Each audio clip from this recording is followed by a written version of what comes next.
이 채널이 마음에 드셨다면 좋아요와 구독 부탁드려요. 여러분의 응원이 힘이 된답니다. 자, 이제 실화를 하나 들려드릴게요. 이 이야기는 한 어머니가 겪은 서러움과 침묵, 그리고 존엄을 되찾기 위한 방역의 기록입니다. 감성파리가 아닌 우리 주변에 있을 법한 지극히 현실적인 이야기입니다. 제 이름은 박정숙, 올해 65세입니다. 전라북도 시골에서 태어나 평생 대단한 일 한번 해본 적 없이 그저 묵묵히 밭 갈고 살림하며 두 아이를 키워냈습니다. 큰아들 성민이는 어릴 때부터 똑똑하고 영리해서 제 자랑이었습니다. 좋은 대학을 나와 서울에서 안정적인 직장을 구했고 서울내기 아가씨 서연이와 결혼해 얼마 안 가 손주 지훈이까지 낳았죠. 그때 제 나이가 막 55세를 넘겼을 때입니다. 아직은 몸이 건강했죠. 아들 내외는 맞벌이로 바빠낮에 아이를 돌볼 사람이 없었고 며느리는 살림에 서툴러 분유하나 제대로 타지 못했습니다. 그해 가을 성민이에게서 전화가 왔습니다. 엄마, 저희 지훈이 좀 봐주러 서울로 올라오시면 안 돼요? 저희 정말 방법이 없어요. 그 말을 듣는 순간 마음이 약해졌습니다. 저는 두말 없이 짐을 싸서 시골집을 떠나 서울행 버스에 몸을 실었습니다. 자식들이 바쁘다는데 도와줄 수 있을 때 도와줘야지. 남의 손주도 아니고 내 손주인데. 서울에서의 첫 생활은 정말 쉽지 않았습니다. 재래시장은 어디로 가야 하는지, 쓰레기 분리수거는 어떻게 하는지, 가스레인지는 어떻게 켜고, 세탁기는 어떻게 돌리는지, 모든 것이 낯설고 어려웠습니다.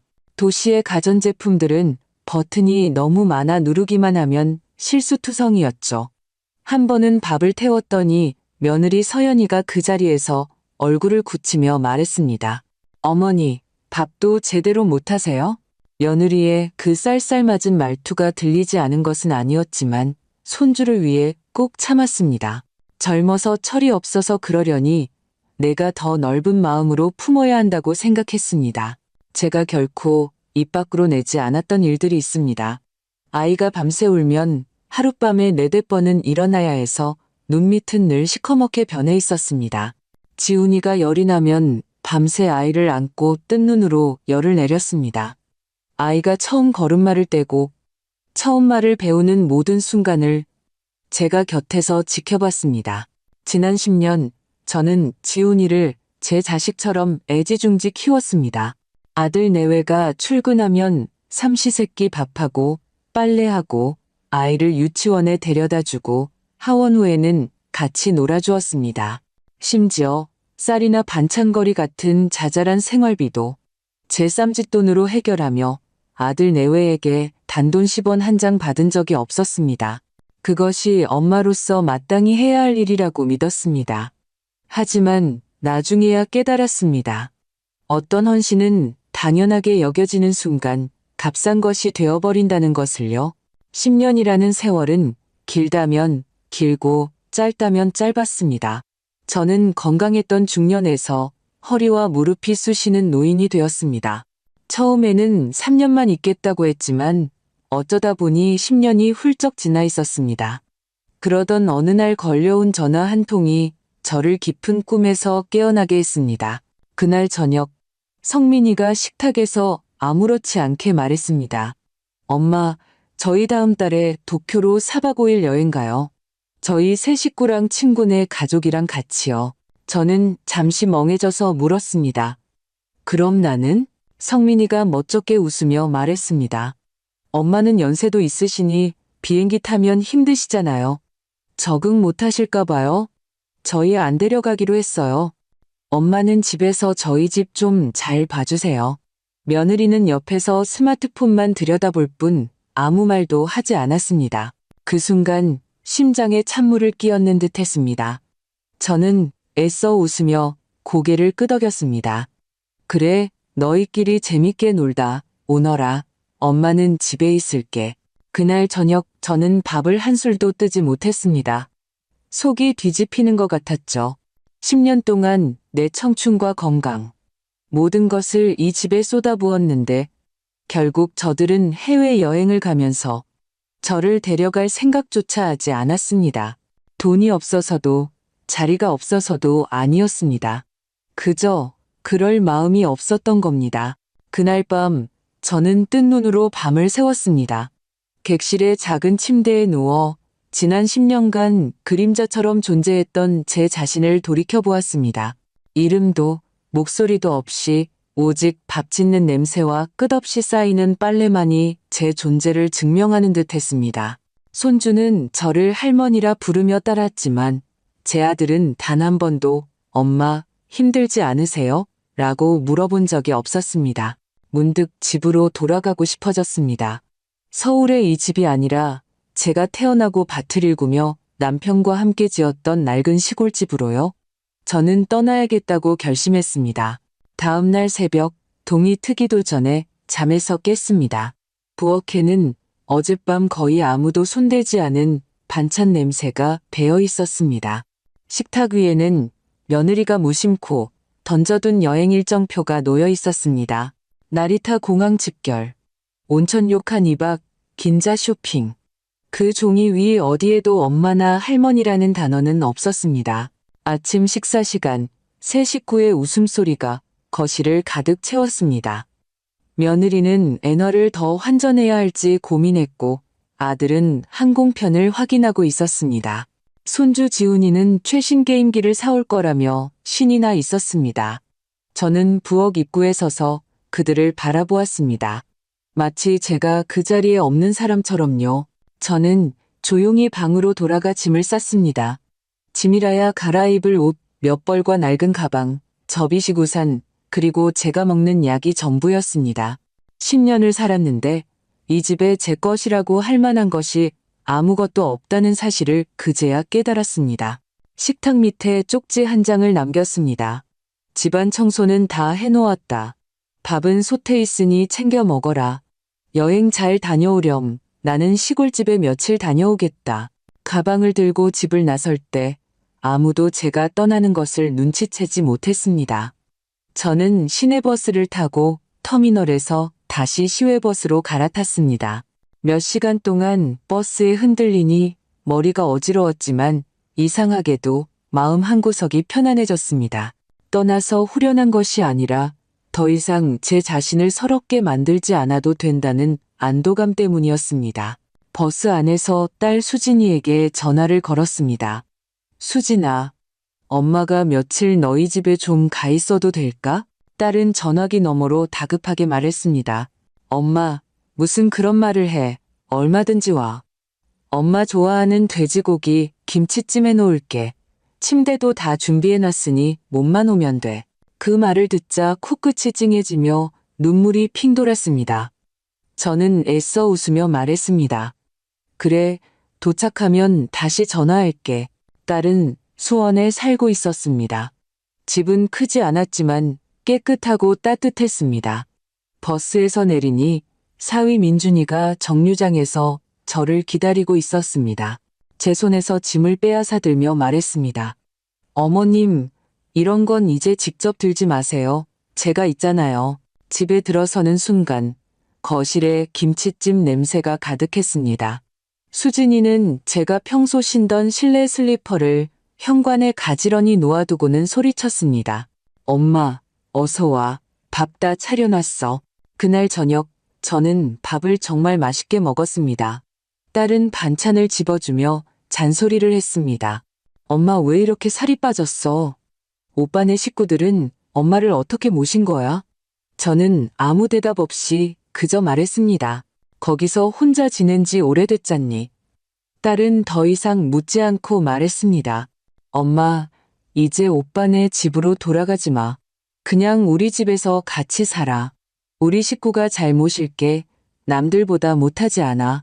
식사 후 소파에 앉아 따뜻한 물에 발을 담그고 있는데 사위가 다가와 말했습니다. 어머님, 욕실에 안전 손잡이 하나 달아드려야겠어요. 씻으실 때 미끄러지시면 안 되니까요. 그 말을 듣는 순간 갑자기 서러웠던 마음이 녹아내리며 눈물이 흘렀습니다. 사위가 깜짝 놀라 물었습니다. 어머님, 왜 그러세요? 저는 고개를 저으며 말했습니다. 아니다. 그냥 여기가 진짜 집 같아서 그런다. 저는 60이 넘도록 처음으로 집이란 것이 얼마나 오래 머문 곳이냐가 아니라 얼마나 소중히 여겨지는 곳이냐는 것을 깨달았습니다. 아들이 기댈 산이고 손주가 위안이라고 믿었지만 마지막에 가장 의지가 된 것은 늘 뒷전이었던 딸이었습니다. 그날 밤 저는 깊은 잠을 잤습니다. 창밖으로 바람이 나무를 스치는 소리를 들으며 저는 마음속으로 다짐했습니다. 박정숙, 너는 드디어 남을 위해서만 사는 인생을 끝냈구나. 그 후로 저는 딸의 집에서 지냈습니다. 처음에는 미안한 마음에 아침 일찍 일어나 집안일을 하고 아침 식사를 준비했습니다. 하지만 딸은 매일 아침 저를 부엌에서 밀어내며 말했습니다. 엄마는 쉬러 온 거지 일하러 온 게 아니야. 사위도 웃으며 거들었습니다. 주방은 어머님이 지휘하시고 저희가 움직일게요. 프라이팬은 이제 내려놓으세요. 딸 내외는 말만 번지르르하게 하는 사람들이 아니었습니다. 행동에는 온기가 있었고 마음은 더 따뜻했습니다. 제가 온 지 얼마 안 되어 딸은 저를 동네 병원에 데려가 건강검진을 받게 하고 약도 새로 지어주었습니다. 공원에 데려가 햇볕을 쬐게 해주며 말했습니다. 엄마, 답답한 아파트에만 갇혀있지 말고 바깥 공기도 좀 쐬어야 해. 딸은 심지어 자신들의 안방을 저에게 내주었습니다.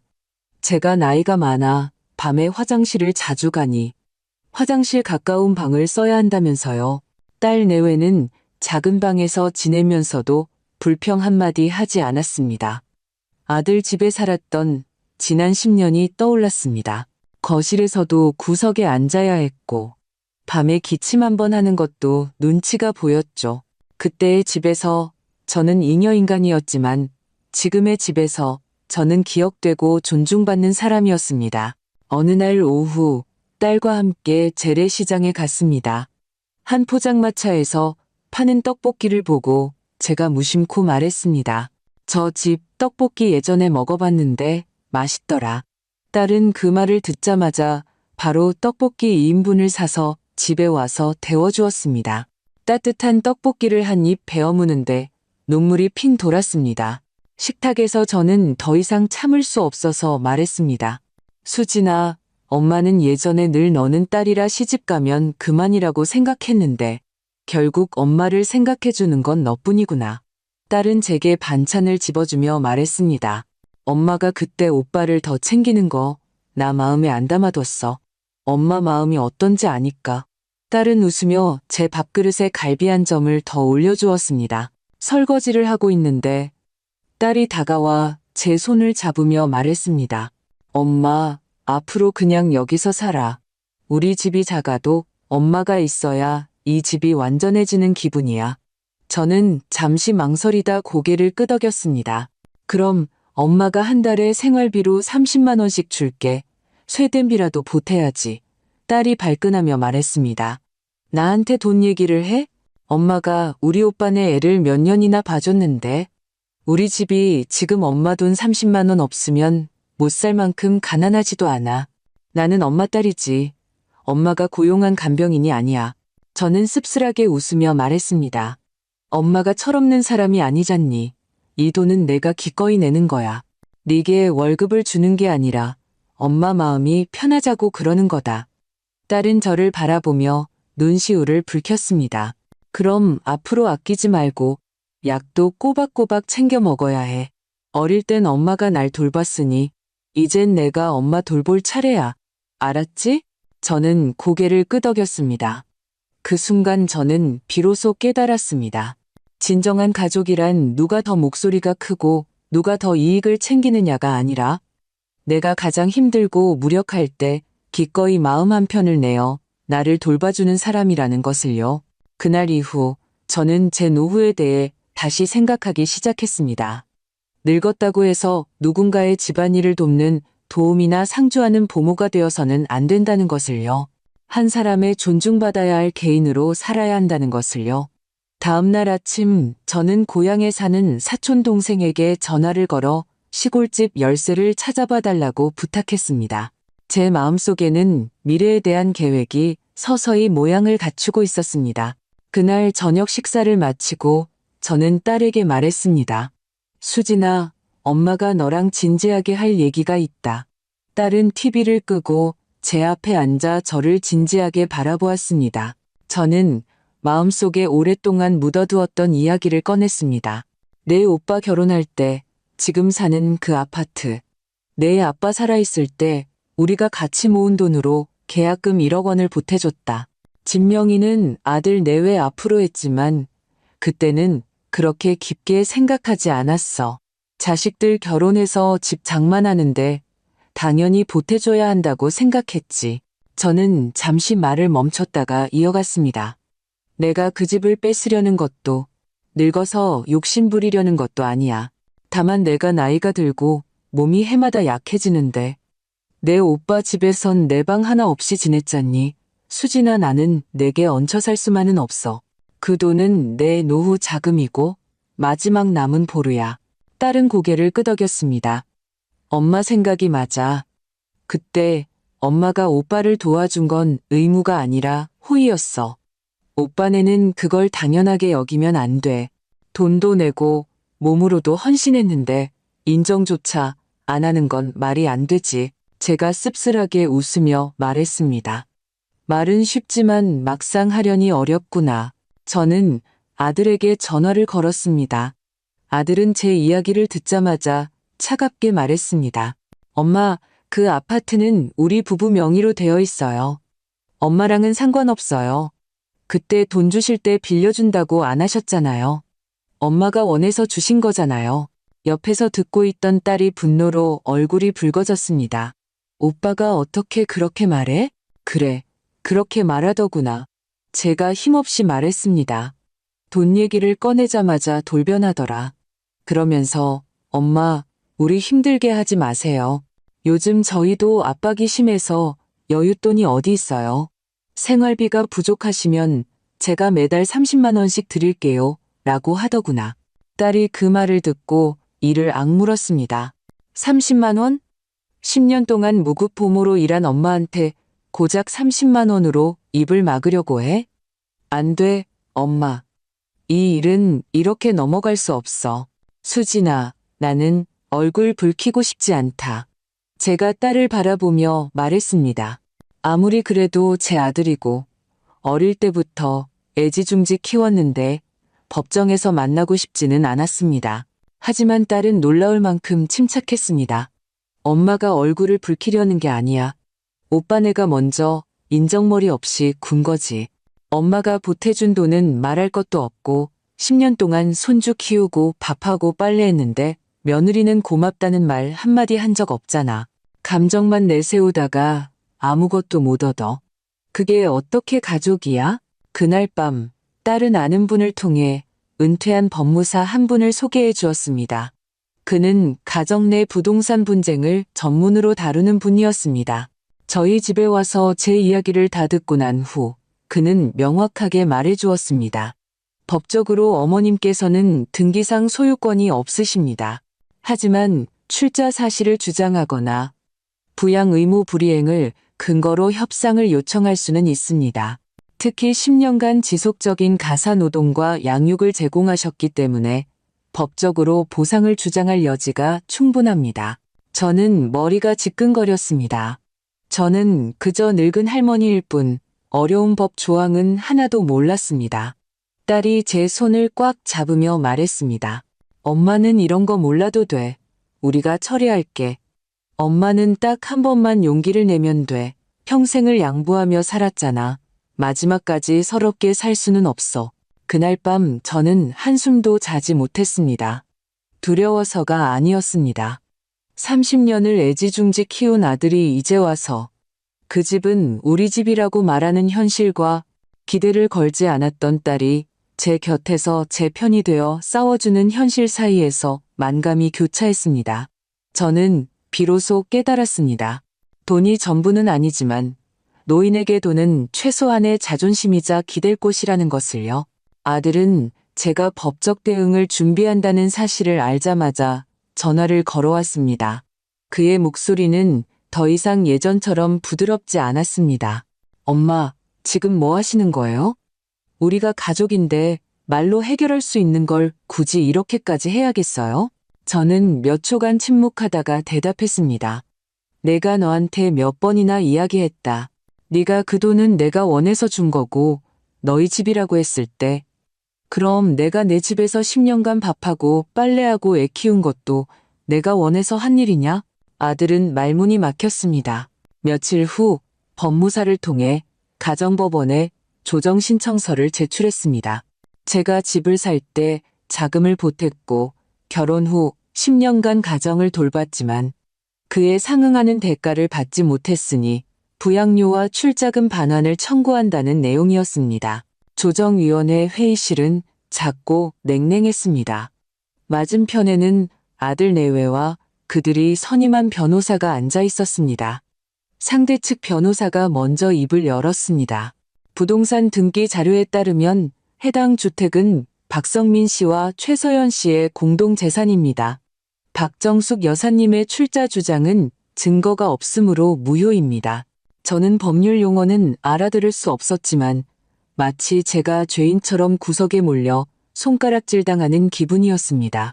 제게 발언 기회가 왔을 때 저는 단 한마디만 했습니다. 저는 영수증을 쓰지 않았습니다. 써야 하는지도 몰랐습니다. 하지만 그 돈은 제 남편과 제가 20년간 밭을 갈아 한 푼 두 푼 아껴 모은 돈이었습니다. 당신들 새 출발을 돕기 위한 돈이었습니다.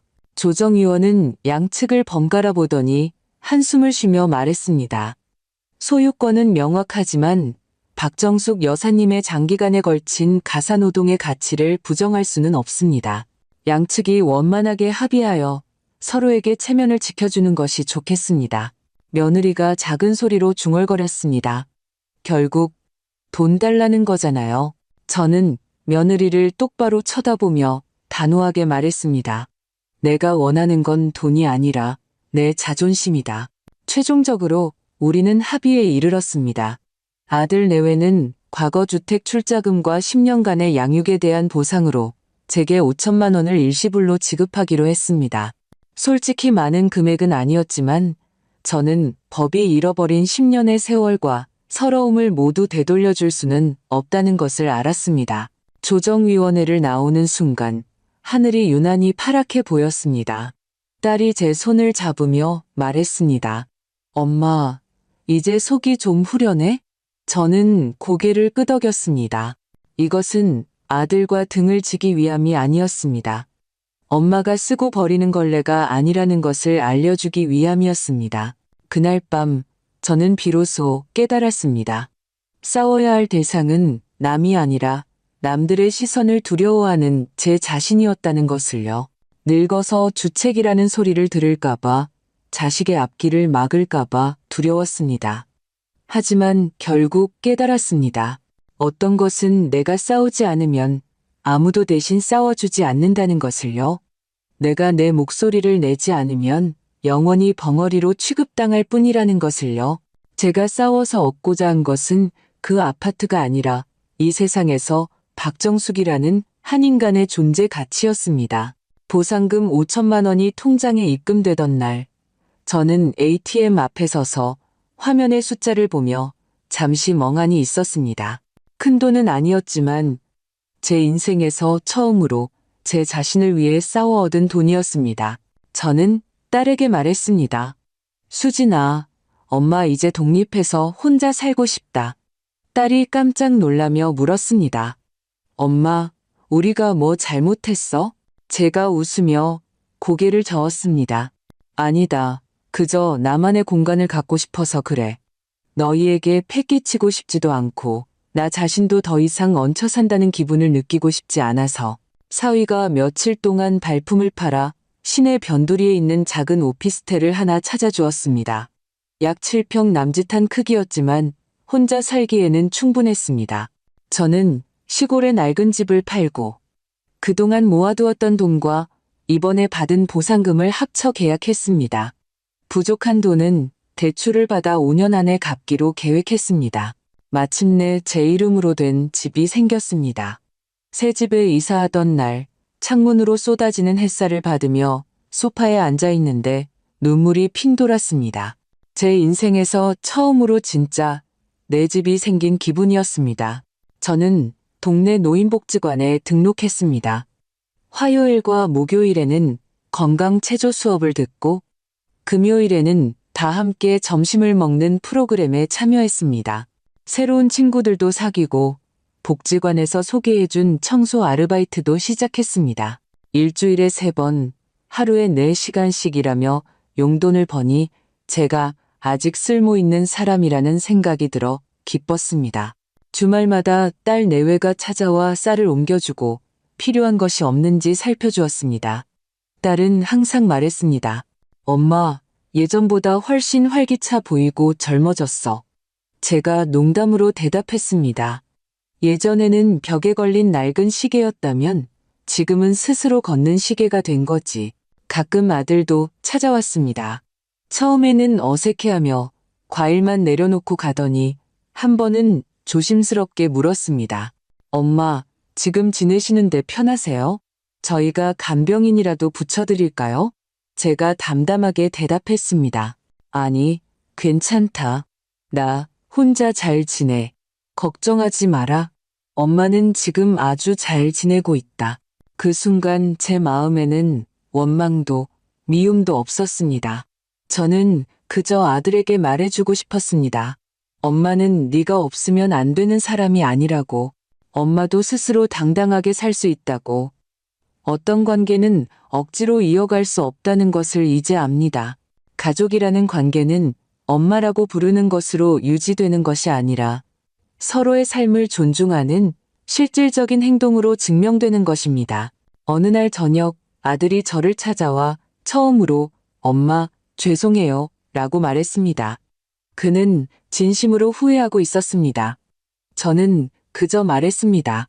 네가 엄마를 보러 와주고 이렇게 마주 앉아 이야기해주는 것만으로도 충분하다.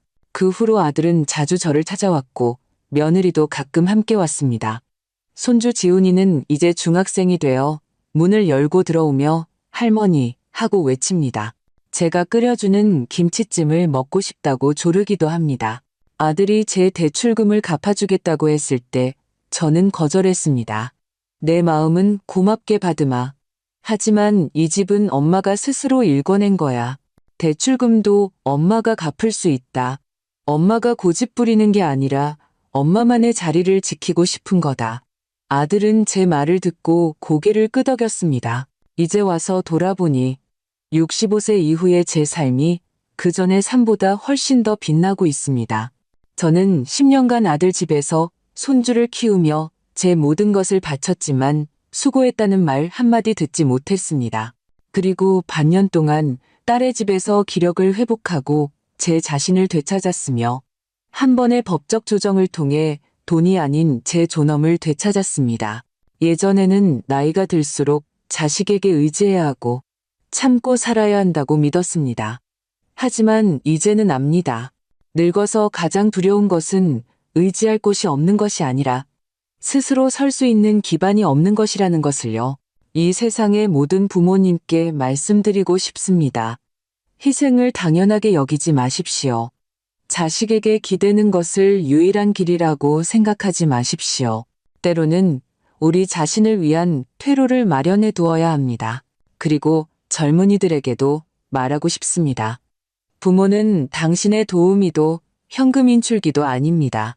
그분들이 원하는 것은 비싼 선물이 아니라 당신의 따뜻한 마음과 시간, 그리고 다정한 말 한마디입니다.